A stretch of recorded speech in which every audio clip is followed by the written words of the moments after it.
Okay, so we have two trends so far to tell us how to predict relative base strengths. So we look at bases, we look at resonance, or electronegativity of the conjugate base. We're going to cover three more. The third one will be introduced here. So remember, the electronegativity works in the same row, and I did not promise it works in the same group. So let's examine some acids that are in the same group. So you're asked with the strength of each acid. So at the end, we're going to be drawing, so if this was on an exam, for example, you'd have a ranking problem where you'd have acid, strength, and you'd have these sort of blanks to fill in, right? And you have labels to let you know this is the weakest acid, just so those, in case those greater or less than signs weren't clear. Okay, but we didn't use acid to determine the direction of equilibrium. We were using the structure of the conjugate base. So even if you're asked about acid strength, you need to convert it to the conjugate base, convert it back to acid after you're done. So conjugate base, stability. That means draw them out. F minus, Cl minus, Br minus, I minus. Now, the more electronegative one would be the fluorine, if we're going to use that trend. That would be the least electronegative. Therefore, in terms of stability, who's the most stable anion? You'd think fluorine, right?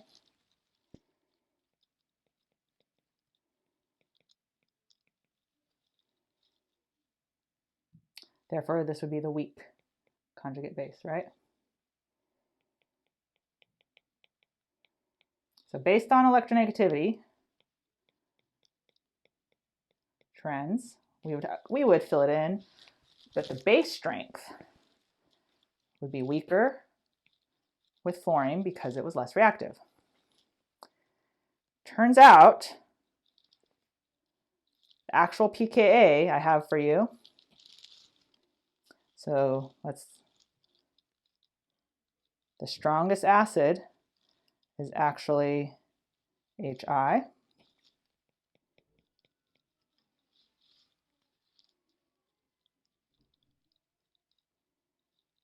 Then HBr, then HCl, then HF. We have the pKa in our pKa table, so I won't bother writing that out, but you might have noticed that HF was especially like a weird loner down there. So what does that mean? So if this is the weakest base, then that should have been the strongest acid, but the pKa tells us it's not. So this is inconsistent. It won't work, all right? So this would predict HF was more than HCl, was more than, so it would predict the exact opposite. Okay, so these are inconsistent. So I'm going to put a big X here because you can't use electronegativity. This is just there to prove it, because I didn't want you to sit there wondering, why am I memorizing electronegativity only works for row? Why doesn't it work for a group? It doesn't work for a group. As we could see, you look up the pKa's for these, this is the order they go in. And that is the opposite prediction you would have gotten from electronegativity. What else changes? What other periodic trend is there other than electronegativity that could be at play here? So let me write that out. So inconsistent, therefore En logic will not work within same group. What is changing in the same group? Atomic size. This must be an atomic size issue. Okay, so let's answer some questions. Prediction based on electronegativity correct? No. The other difference is that atomic size is changing. That, when you're looking at things in the same group, that's going to dominate basicity. So the trend we can come up with, increasing the radius. What's bigger here? Biggest radius, I, right? Increasing the radius decreases basicity. So in other words, if this was the acid strength, the conjugate base strength would be the opposite, right? Weakest. Then we have Br minus, then we have HCl. Oops, no, just Cl minus. And we have F minus.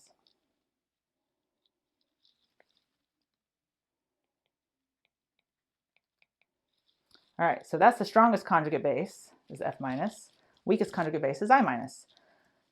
Exact opposite. So any other case, any other scenario, F would have been the weakest conjugate base because it's so electronegative, doesn't mind having the negative charge.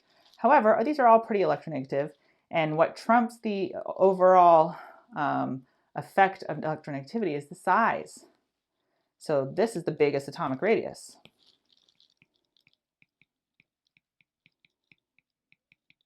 And this is tiny in comparison.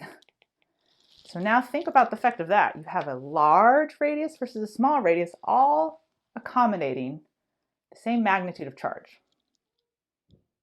So if you have a small radius, you can think of that concentrating the charge. Charge concentration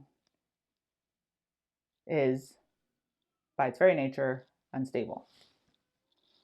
So giving more space for the charges, right, always increases stability. Increasing the atomic radius of an atom causes a decrease in basicity. Okay? So increased radius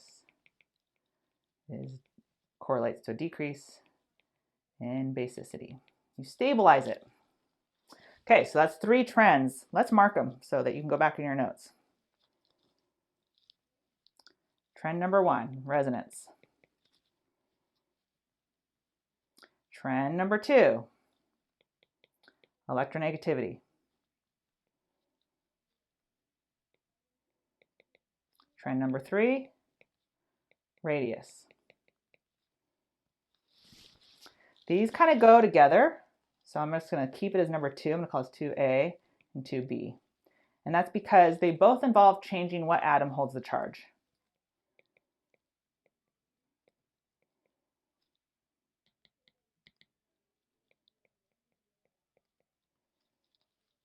Atom with charge changes. Okay, so now to summarize. That was a lot to flip back around, right? But when do we use atomic size? So in other words, if you're looking at conjugate bases and the charges are not on the same atoms, then you have to think about periodic trends. So F minus versus Cl minus, or F minus versus O minus. When do we use size? When they are in the same group or even a different row. Okay, they just don't share the same row. Because you might say, what if they're not in the same group and not in the same row? Then you go back to using size. So if they're in different rows, okay, they don't even have to be in the same group, different rows of the periodic table. Electronegativity is only used when they're in the same row.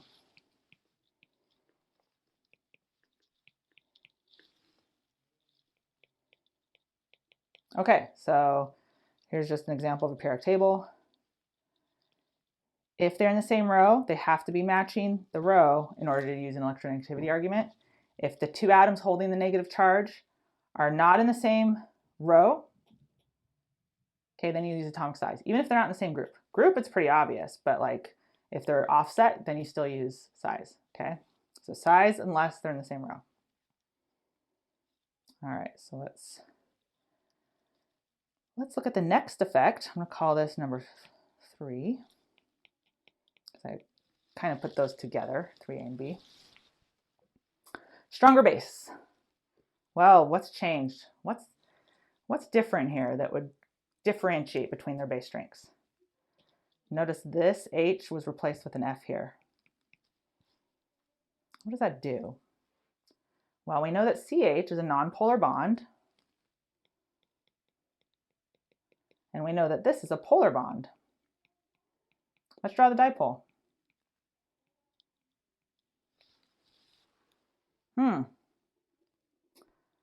What does that dipole do? Dipoles are pull electron clouds away toward the arrowhead. Is that something this might like? I mean, they both have resonance, right? No matter what. So We're going to ignore that because they have that. They have the same amount of resonance. So now we're trying to look for something else that differentiates with them. So now that we know that there's this polar bond that can pull electron density away from a negative charge, what does that mean? Okay, I'm going to write that out. That's actually a very important concept. Pulls, so that very electronegative atom F, it pulls electron density away. You look at the direction of dipole for that. Based on the direction of the dipole, you can see that it's going away because it is away. Okay. From what? Away from what? From the charge, from O minus. All right. There's a name for that type of group. A group that can do that can pull electron density away from something, is called an electron withdrawing group, abbreviated EWG. I spell it out down here for you, so let's just fill it in. Electron withdrawing group, EWG. This is called the inductive effect because that has an effect on the charge density. If you could pull away this charge, you alleviate the charge density there, thereby stabilizing it, right? So EWG groups, EWGs, electron withdrawing groups, stabilize negative charge. More stable means weaker base. So we did all of that logic to get to here, weaker, because the electron withdrawing group stabilizes the negative charge. The answer was to select the stronger base, or the question, so that would be the stronger base. Okay, so this inductive effect can come in many forms. So an electron withdrawing group is only desirable. It's not like, hey, it has an electron withdrawing group, it's a stable molecule. Not if there's a positive nearby. You don't want to pull more charge away from the positive, increasing the magnitude of the positive charge, right? So you want to achieve charge neutrality. So the opposites are good. So if you have something with lots of negative, you want to pull electron density away. The opposite's good too. So just to note, if you have something that's positive in the center, you don't want to pull it away. You want to donate electrons. So there's a name for that group too. So let's finish filling this out. Stable electron withdrawing stabilizes a nearby negative charge, but it would destabilize a nearby positive charge. In the reverse, an electron donating group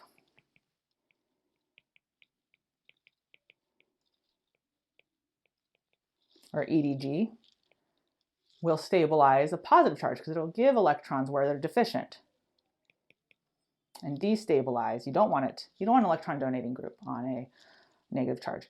For this chapter, for the most part, we're going to be looking mostly at electron withdrawing groups for the inductive effect because we're going to be looking at conjugate base stability and we want to see the electron density pulled away. So where we find more electron withdrawing effects, that's a good thing. But we will be using electron donating and electron withdrawing throughout the semester, so it's a good thing to bring up now. Okay, so let's do some examples of the inductive effect. So to know you're going to use the inductive effect, notice everything is the same. It's the same atom. The minus is on the O. They have the same amount of resonance, that carboxylate group. But what's happening here? These are changing. Okay, so let's draw those dipoles. This is nonpolar. No dipole. But we have a dipole here. See, but it's almost negligible though, right? Fonkel-Berish, I is over by C. But then it gets bigger, and then I'll just exaggerate it here, and bigger. So this is conveniently ranked terms to give us the bigger dipole at the end. So this is the best electron, or this most electron withdrawing. So it's going to stabilize the negative charge more, right? So if you're going to rank the bases in terms of stability, strongest to weakest, then I would say most stable because that negative charge is most delocalized. So this is the weak base. Nonpolar, nothing to stabilize it. Therefore, this is the strong base. And then it happens to be in order, just to kind of introduce it in a simple way. Okay, so let's summarize that there. The inductive effect depends on, the dipole depends on electronegativity. So I'm going to say electronegativity here. And so I'll put in parentheses, magnitude of dipole. Sometimes I write these sentences with blanks, and I want to make sure that the grammar's still right. Okay. Okay, so there's another effect to take into consideration. We're still under the umbrella of the inductive effect, but notice that you can have more than one electron withdrawing group. So in this case, we have H's only, Cl, clearly nice electron withdrawing groups. Let's draw in our dipole. Oh, but now we have 2 chlorines. And now we have 3. So the more that we have, the more electron withdrawing it could be, right? So that makes sense. Most stable, therefore weakest base. And it's also in order.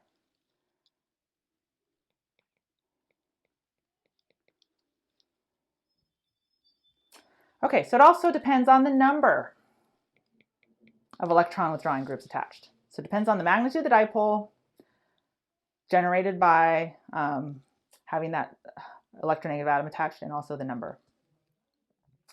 What about this scenario? We have the same number. Actually, here we have no chlorine.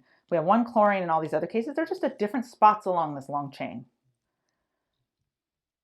So let's find the weakest. Which chlorine stabilizes the negative charge the most? Well, remember, we're trying to stabilize this negative charge. So this is clearly not stabilized at all. There's no chlorine, no electron withdrawing group. Let's draw that dipole just to visualize that. So doesn't it make sense that, if we had a negative charge, the closest electron withdrawing group would stabilize it more effectively? Yeah, right? So this is the most stable, therefore weakest base.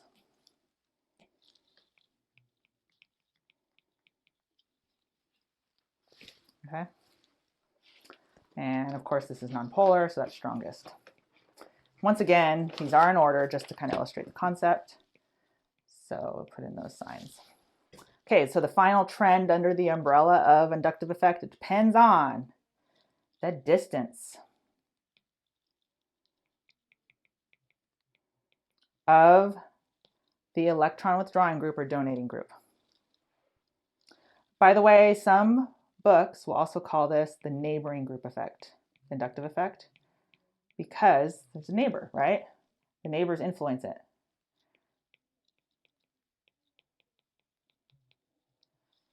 So in other words, if this is our acid, whether or not this H comes off, whoops, not that way. We need only the H, and it hosts this negative charge. It does depend on whether this atom likes to do that, is willing to do that. It could also depend on the neighboring group's effects. So if these orange are electron donating, then no way. But if it's electron withdrawing, then yes. So that logic is what you want to focus on, is using electron withdrawing groups to stabilize negative. But also be aware that if you use electron donating groups, it's going to destabilize it. So that can help you even more with the rankings. If you see electron donating on there, to place that at the end. Okay, so it makes sense that farther away, so we would say this falls off with distance. So we call these through bond effects. What does that mean? So we're assuming there's some pull of electrons that is only felt through these bonds. You can't just have that sort of change in charge density felt like in thin air or in a vacuum. So it's through the bond. I mean, you can kind of think of it as you can often think of molecules as like a continuous sort of circuit where electrons could potentially travel. So to have the electron crowd distorted through these bonds, that effect falls off as you move farther away from the section in question, which for us was the negative charge. So closer, stronger effect, farther away, a through bond effect falls off at distance. falls off with distance. Okay. What trend were we at? Number 3. That took a little while, right? Number 4 is easy. You know, hydroxide versus water. Who's stronger base? I wonder. Hydroxide, right? What's the difference? I mean, look at the Lewis structure, right? It's OH minus versus HOH. So there's no electron donating groups, it's not inductive, there's no resonance possible, there's no electronegativity or size effects at play because they're on the same atom. So what is it about? Is it the lack of the H? It's part of it, because what happens when you have one less H?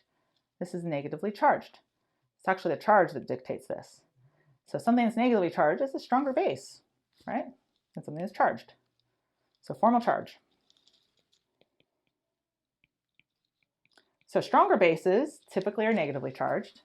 Weaker bases might just have a lone pair. Like we know water could be a base. That's a pretty weak base. So compared to hydroxide or even a negatively charged carbon or something like that. Okay, now last trend. So formal charge, number 5. What is the difference here? Spot the difference. So think through everything. The charge is on the same atom. So it's not going to be electronegativity or size effects, and it can't be because I'm introducing a new trend anyway, right? Resonance isn't going to be at play. Formal charge is the same. So what's changing is the number of pi bonds. But we'd also can describe this as a change in hybridization, right? So because this is only making single bonds, this is an sp3 hybridized carbon. This is sp2, and this is sp. Now let's divide that into s character versus p character, because the s orbital is lower energy. So remember, s to p is 50-50 here, because there's one s orbital, one p orbital for that carbon. This is spp, so 2/3 of it is p. So it goes 33 to 66 s to p character. Whereas this one, s to p ratio, is 25 to 75. So now let's look at how much s each contributes, because that's the lower energy orbital, and therefore more stable. Lower energy is closer to the nucleus, because that spherical orbital, remember, is closer to the nucleus. That's why it's lower energy. A negative charge would much rather be closer to the nucleus, right? So if a negative charge gets to pick where to be, which it doesn't, but let's say it did, it kind of does, I guess, because it should just not form. It would rather form on a carbon that's using more s in its orbital, right? Higher s character, so here. And in fact, if you looked at the pKa of these were at the bottom of the chart. They're acids, they're corresponding acids, whereas this was somewhere in the middle in the 25 range. Huge difference. So that explains it. All right, so much more stable to have more s character.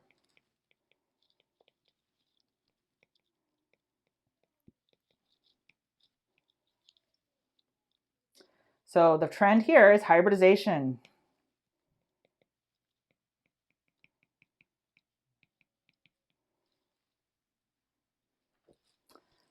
Can affect basicity. A base is stronger when the orbital has less s character. So the strongest base has the least s character.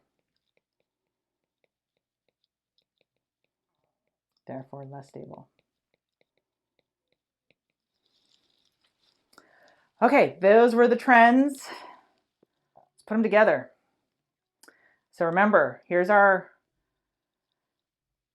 base in question. It might even have a negative charge, but at least we'll use a lone pair in the mechanism. It's going to go grab a proton. What dictates how efficient it is at doing that? Is it inductive effects, which are the neighboring group effects, which have nothing to do with the atom holding the charge or the lone pair? Or does it have something, so I might even put a charge on here just because you'll more often see the charges. Or is that charge possibly stabilized by resonance, which happens here, and then gets delocalized out throughout, atomic size, electronegativity, formal charge, or hybridization. Those are all affecting here. That's hence the dotted line, because this is a neighboring group effect. How do we know which ones to use? Well, you might say, well, use them all. That might be true, but what if more than one thing's changing at a time? How will we know? Like, what if it has resonance? One has resonance and another one has the charge on a different atom but no resonance. So is the one on the more electronegative atom more stable, or the one with more resonance more stable?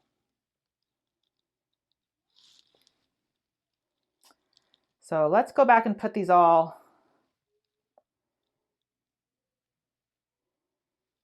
in perspective. Most of the time, so disclaimer, when we establish trends, we have to acknowledge it's on a spectrum. It's not black and white anymore. And that's just the case with higher level classes. It's harder to think that way, but that's what you have to be prepared to think on a spectrum as opposed to black and white. Is it acid or base? No.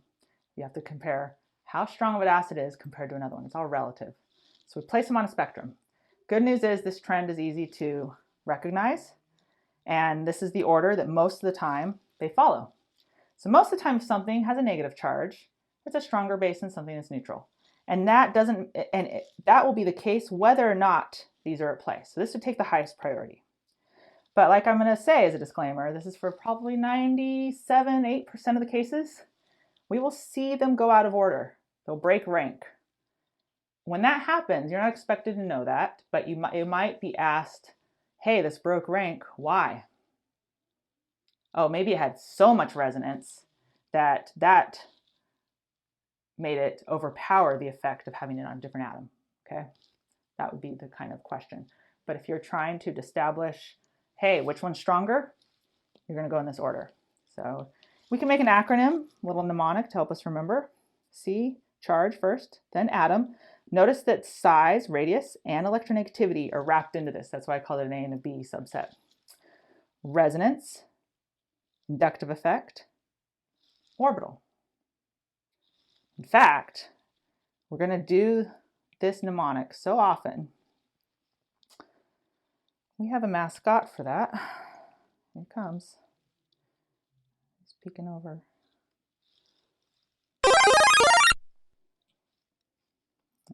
Let me make him not cover our text. There we go. So in he comes, and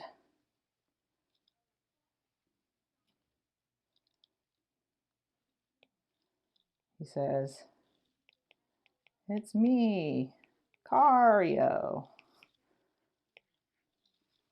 Notice that the Mario Kart, we've changed the hat and the cart to make sure it's Cario.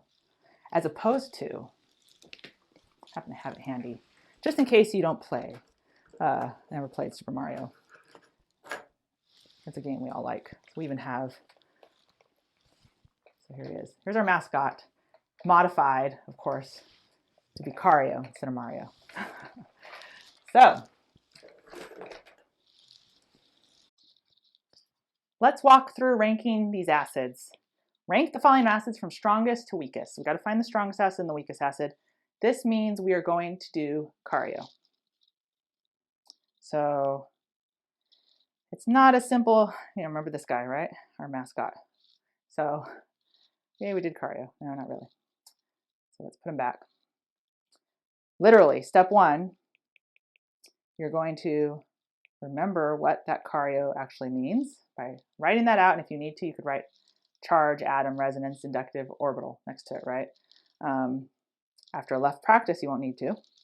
Step number two, you need to actually draw.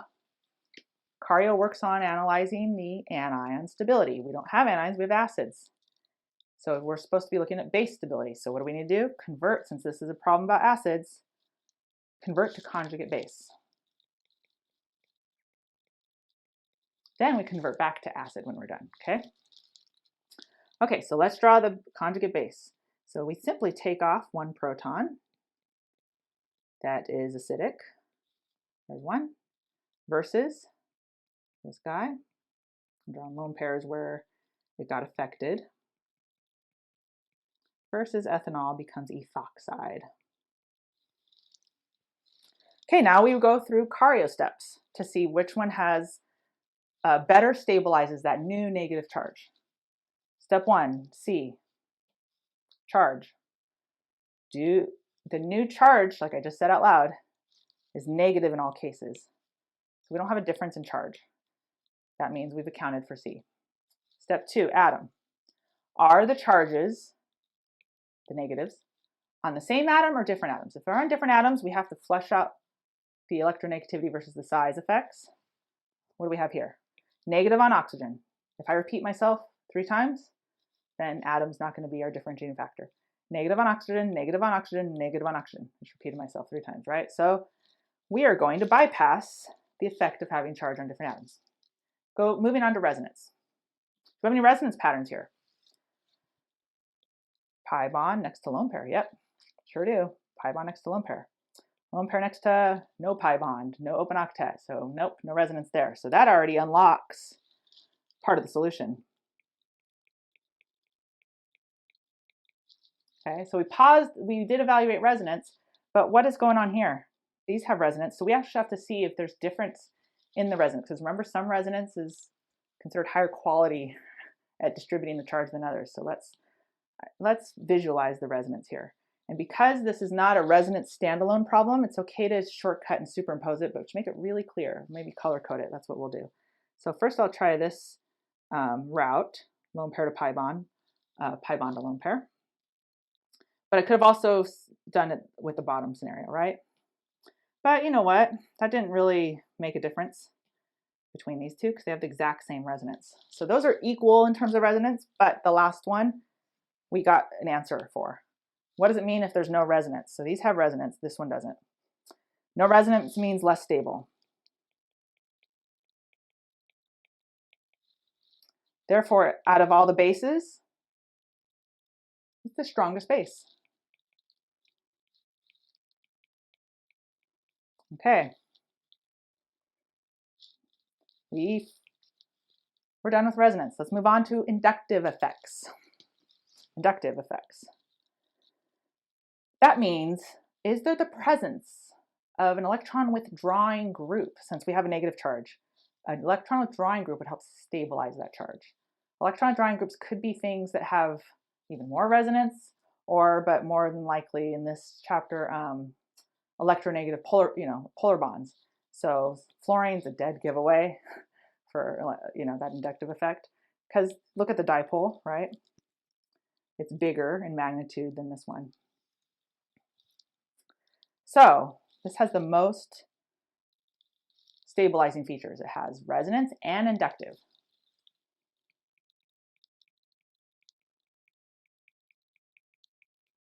This one has resonance but loses at inductive. The other one won out. So the most stabilized one is going to be, so I finished looking at inductive. I'm done. I got my answer. They have a difference. This has more inductive. This has less. So I do not need to even look at orbitals. I don't even need to ask about it because I've already differentiated within my ranking. Okay, so resonance and inductive means this is the most stable base.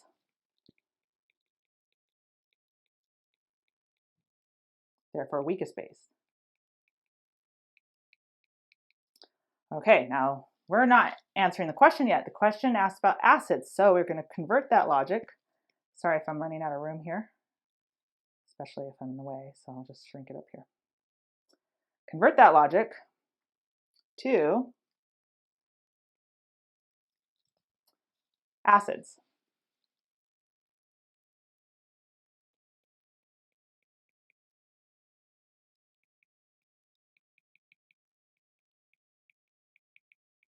Okay, so most stable base means the weakest base. The weakest base equals the strongest acid.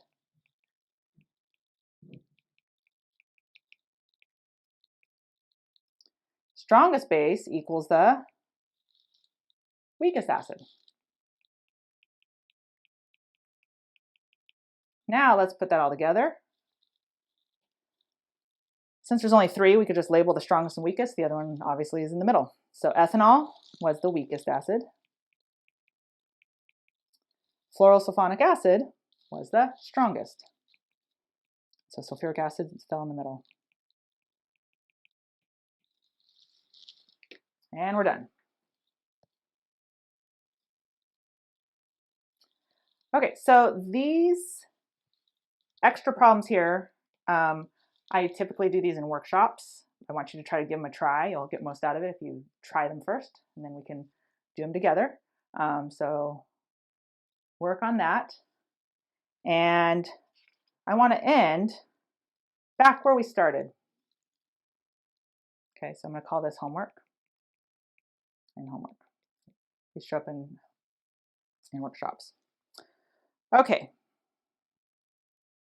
where did we start? Way back in our notes to LSD. Do we see now why it's not an acid? Look at these H's. So there's not a single H on a polar bond like that makes up a polar bond except this one. This is like essentially like an amine, which we know N doesn't like to host a negative charge. It's not as electronegative as F, for example. And so we don't make an N minus very easily. And you know the pKa of amines, even though this is not quite an amine, it's actually called a parole because it's in this ring and it has these these neighboring pi bonds. But there's no acid groups here.